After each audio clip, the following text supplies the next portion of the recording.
एक पुराना गांव था, रतनपुर। चारों तरफ फैले हरे भरे खेत, टूटी फूटी कच्ची सड़कें और रात होते ही ऐसा सन्नाटा कि जैसे हर चीज किसी डरावनी शक्ति के वश में हो। यहाँ गांव में पिछले कुछ दिनों से रात के अंधेरे में लोग एक एक करके गायब हो रहे थे और उन्हें कौन गायब कर रहा था यह किसी को नहीं पता था। इस वजह से गांव वाले सूरज ढलते ही अपने घरों में दुबक जाते थे। सौरभ शहर में रहता था। उसके पिता की हाल ही में मौत हुई थी और अब उसे अपने पुश्तैनी घर और जमीन के कागजात निपटाने के लिए रतनपुर लौटना पड़ रहा था। शाम का समय था। आसमान में हल्की धुंध छाई हुई थी और सड़कें लगभग अंधेरे में डूबी हुई थी। सौरभ एक ऑटो में बैठा गांव की ओर बढ़ रहा था। ऑटो चालक कमलेश चुपचाप गाड़ी चला रहा था। उसके चेहरे पर एक अजीब सी बेचैनी थी। भैया, रात में तो बहुत सुनसान रहता है यहाँ, कोई आवाजाही नहीं, जैसे मुर्दा गांव हो। साहब, एक बात कहूँ, कोशिश करना रात को बाहर मत जाना, भूल कर भी मत जाना। क्यों, क्या होता है रात में? रास्ता लंबा और अंधेरे से भरा हुआ था। सौरभ ने बाहर झांक कर देखा तो उसे सड़क किनारे खड़े पेड़ों और खेतों के बीच से गुजरती अजीब सी परछाइयां दिखाई दी। हल्की हवा से पेड़ों की शाखाएं ऐसे हिल रही थीं जैसे कोई फुसफुसा रहा हो। बस शहर में रहकर ही अच्छा था, यहाँ का माहौल ही अजीब है। ऑटो धीरे धीरे गांव के मुख्य चौक पर पहुंचा। वहां का दृश्य देखकर सौरभ हैरान रह गया। बस गांव में सन्नाटा पसरा हुआ था। कोई दुकानदार नहीं, कोई आदमी नहीं। चौपाल बिल्कुल खाली पड़ी थी। कुत्ते भी अजीब तरह से भौंक रहे थे, मानो किसी अनदेखी चीज को देखकर। भैया, आप जाइए, धन्यवाद। कमलेश ने बिना कुछ कहे सिर हिलाया और ऑटो लेकर तेजी से वहां से चला गया, जैसे उस जगह पर एक पल भी रुकना उसे मंजूर ना हो। सौरभ अपने पुराने घर की ओर बढ़ा। पुराने रास्ते, टूटी फूटी सीढ़ियां और जर्जर दीवारें उसे बचपन की याद दिला रही थीं। घर का दरवाजा अजीब तरह से बंद था, जैसे किसी ने अंदर से बंद कर रखा हो। हालांकि घर सालों से खाली था। तभी उसे अपनी बचपन की दोस्त सीमा दिखाई दी। सीमा अब इसी गांव में अकेली रह रही थी। उसका चेहरा थका हुआ और डरा हुआ लग रहा था। आंखों के नीचे गहरे काले घेरे थे, जैसे उसने कई रातों से नींद नहीं ली हो। और सौरभ, इतने सालों बाद कैसे हो तुम, और यहाँ आना कैसे हुआ? हाँ सीमा, मैं ठीक हूँ। बस पिताजी के जाने के बाद जमीन जायदाद के कागजात निपटाने आना पड़ा। लेकिन तुम बताओ, ये गांव में इतना सन्नाटा क्यों है? सब इतने डरे हुए क्यों लग रहे हैं? सौरभ, हर रात यहाँ कोई न कोई आदमी गायब हो जाता है। कोई आवाज नहीं, कोई निशान नहीं। बस सुबह जमीन पर एक काला निशान मिलता है, जैसे किसी ने उन्हें जलाकर राख कर दिया हो। सीमा, ये सब मनगढ़ंत बातें हैं। गांव वाले डरावनी कहानियां बनाकर डरते रहते हैं। अगर तुम इसे हल्के में लोगे तो शायद बाद में पछताओगे। रात में बहुत अजीब चीजें होती हैं, आवाजें, परछाइयां और कभी कभी नाम पुकारने वाली आवाजें। तुम्हारा नाम भी वो रात में पुकार सकती है। सौरभ ने उसे शांत करने की कोशिश की, लेकिन उसके मन में डर का एक कीड़ा रेंग गया। वह जानता था कि रात अब शुरू हो चुकी थी और गांव का सन्नाटा धीरे धीरे उसे अपने घेरे में ले रहा था। रात गहरी होने लगी। सौरभ अपने पुराने घर के कमरे में बैठा धुंध से ढकी खिड़कियों के बाहर झांक रहा था। हर खिड़की के सामने से अजीब सी परछाइयां गुजर रही थीं। कभी हवा में फुसफुसाहटें, कभी दीवारों के पीछे किसी के नाम पुकारने की आवाज। सौरभ, सौरभ, आओ हमारे पास।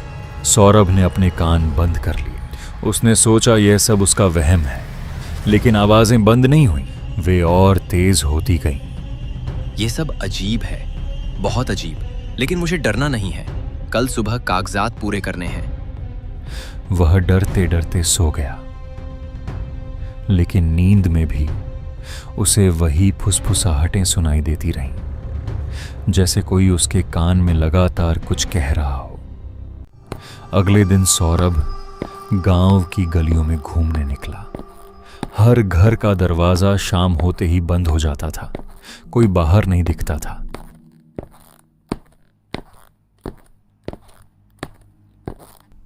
चौपाल बिल्कुल खाली पड़ी थी। कुत्ते भी उसे अजीब तरह से घूर रहे थे, जैसे वे कुछ जानते हों जो वह नहीं जानता। सौरभ ने महसूस किया कि जैसे हर कोई डर के साए में जी रहा हो। तभी उसे गांव के पुराने पंडित गंगाराम दिखाई दिए। पंडित जी बुजुर्ग और गंभीर थे। उनका चेहरा समय की मार झेल चुका था और आंखों में एक गहरा रहस्य छिपा था। वीरेंद्र, नहीं सौरभ, तुम यहाँ क्या कर रहे हो? पिताजी के जाने के बाद जमीन के कागजात निपटाने आया हूं पंडित जी। लेकिन ये अजीब माहौल क्यों है? बेटा, ये गांव शापित है और ये श्राप उसी जमीन से जुड़ा है जो तुम्हारे परिवार की थी। कैसा श्राप? क्या मतलब? तुम्हारे दादा ने इस जमीन पर एक पुराना मंदिर तुड़वा दिया था। उस मंदिर में एक रक्षक आत्मा थी, एक शक्तिशाली प्रेत जो सदियों से गांव की रक्षा करता था। जब मंदिर टूट गया तो वह आत्मा कैद हो गई, न उस दुनिया में। अब वह हर रात किसी इंसान की आत्मा को खींचती है, उसे अपने अंदर समा लेती है ताकि अपनी कैद से मुक्त हो सके। तो जो लोग गायब हो रहे हैं? हाँ, वह उसी प्रेत के शिकार हैं। उनकी आत्माएं उसी के पास कैद हैं। सौरभ ने पंडित की बातों को बड़ी गौर से सुना। उसके भीतर डर बैठ चुका था, लेकिन साथ ही एक जिज्ञासा भी, सच्चाई जानने की। उस रात सौरभ सो नहीं सका। आसपास की धुंध और आवाजें उसे लगातार परेशान कर रही थीं। दीवारों के पीछे से फुसफुसाहटें, हवाओं में नाम पुकारने की आवाजें और खिड़कियों से गुजरती काली परछाइयां, यह सब उसे मानसिक रूप से कमजोर कर रहा था। अगले दिन उसने तय किया कि वह उस जगह जाएगा जहां कभी मंदिर हुआ करता था। उसे जानना था कि क्या सच में यह श्राप उसके परिवार की गलती का नतीजा है। तभी वहां अचानक से सीमा पहुंच जाती है। सौरभ, मत जाओ वहां, यह बहुत खतरनाक है। तुम शायद बचकर नहीं निकल पाओगे। सीमा, मुझे सच्चाई जाननी है। अब डर किसी काम का नहीं रहा। या तो मैं सच जानूंगा या फिर। रात का समय था। पूरा गांव सौरभ को रोकने की कोशिश कर रहा था, लेकिन उसने हिम्मत दिखाते हुए आगे बढ़ने का फैसला किया। वह उस खंडहर की ओर चल पड़ा जहां कभी मंदिर हुआ करता था। सौरभ उस जगह पहुंचा।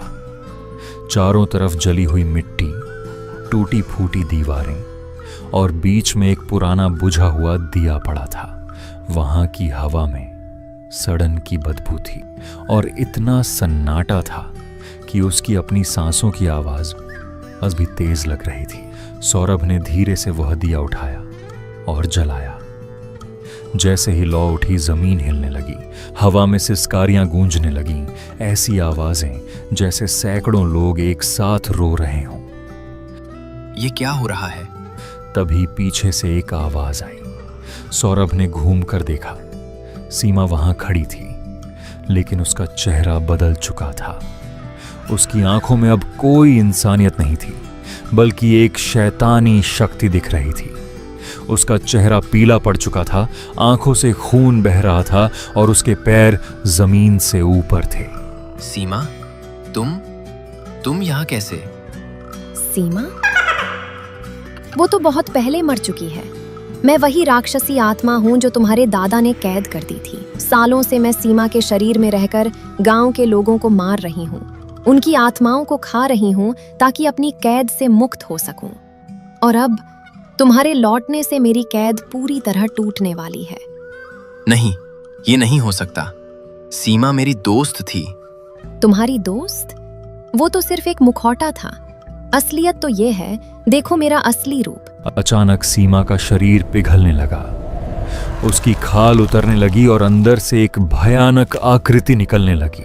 जली हुई हड्डियां, काली आंखें और लंबे लंबे नाखून। वह आकृति बढ़ती चली गई, पूरे खंडहर को अपने साए में ले लिया। अब तुम मेरे हो, तुम्हारी आत्मा खाकर मैं मुक्त हो जाऊंगी। सौरभ के चारों तरफ काला धुआं फैलने लगा। उसके पैर जमीन से चिपक गए, जैसे कोई अदृश्य शक्ति उसे खींच रही हो। प्रेत उसके सामने आकर खड़ा हो गया। उसकी सांसों की ठंडी हवा सौरभ के चेहरे को छू रही थी। कोई नहीं बचा सकता तुम्हें। तुम्हारे दादा ने मुझे कैद किया था, अब तुम उसकी सजा भोगो। रुको, तुम कहती हो कि तुम रक्षक थी, तो रक्षक का धर्म क्या होता है? रक्षा करना, न कि निर्दोषों की हत्या करना। प्रेत एक पल के लिए रुक गया। उसकी आंखों में गुस्से के साथ साथ एक पीड़ा भी दिखी। मैंने सदियों रक्षा की, फिर तुम्हारे दादा ने मेरा मंदिर तोड़ दिया, मुझे कैद कर दिया। अब मेरी पीड़ा का कोई अंत नहीं। तो निर्दोषों को मारने से तुम्हें मुक्ति मिलेगी, या तुम भी उन्हीं की तरह हो जाओगी जिनसे तुम नफरत करती हो? प्रेत फिर से चीखा। उसके चारों तरफ की हवा में तूफान आ गया। खंडहर की दीवारें हिलने लगी। लेकिन सौरभ की बातों ने उसके भीतर कहीं एक हलचल पैदा कर दी थी। तो क्या मुझे मुक्ति नहीं मिलेगी? क्या मैं हमेशा ऐसे ही तड़पती रहूंगी? मैं तुम्हारी मदद कर सकता हूँ। बताओ, तुम्हें मुक्ति कैसे मिलेगी? मेरा मंदिर फिर से बनाना होगा, वहीं पर, उसी जगह, और मेरी अस्थियों को विधि विधान से दफनाना होगा। मैं करूंगा, मैं वादा करता हूं। प्रेत ने सौरभ की आंखों में देखा। फिर धीरे धीरे वह आकृति सिकुड़ने लगी। काला धुआं छंटने लगा। उसके सामने फिर से सीमा का शरीर खड़ा था, लेकिन अब उसमें कोई जान नहीं थी। सीमा का असली शरीर जमीन पर गिर पड़ा। अब वह सिर्फ एक लाश थी। तुमने मेरी पीड़ा समझी, मैं जाती हूँ, लेकिन याद रखना, अपना वादा निभाना।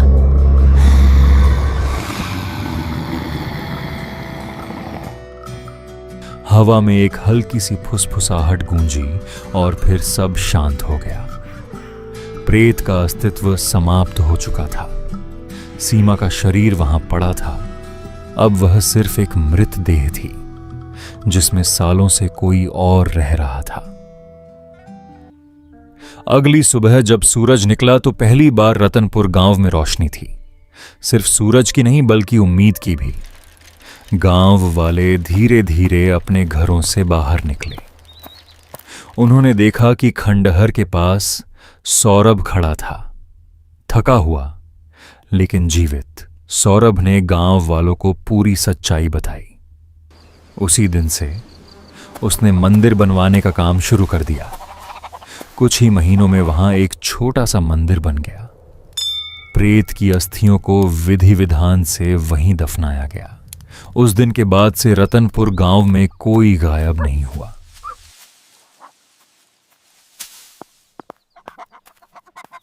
रात का सन्नाटा अब डरावना नहीं, बल्कि शांतिपूर्ण था। लोग फिर से चौपाल पर इकट्ठा होने लगे। बच्चे खेतों में खेलने लगे। लेकिन गांव वाले आज भी कहते हैं कभी कभी सर्द रातों में जब हवा तेज चलती है तो मंदिर के आसपास हल्की हल्की फुसफुसाहटें सुनाई देती हैं, जैसे कोई कह रहा हो, धन्यवाद, धन्यवाद। और सौरभ, वह गांव में ही रह गया, शहर नहीं लौटा, क्योंकि उसे एहसास हो गया था कि कभी कभी हम जहां से डरते हैं वहीं हमारी असली जगह होती है। और सबसे बड़ा भूत हमारे अंदर का डर होता है। जब वह डर खत्म हो जाता है तो भूत भी खत्म हो जाते हैं।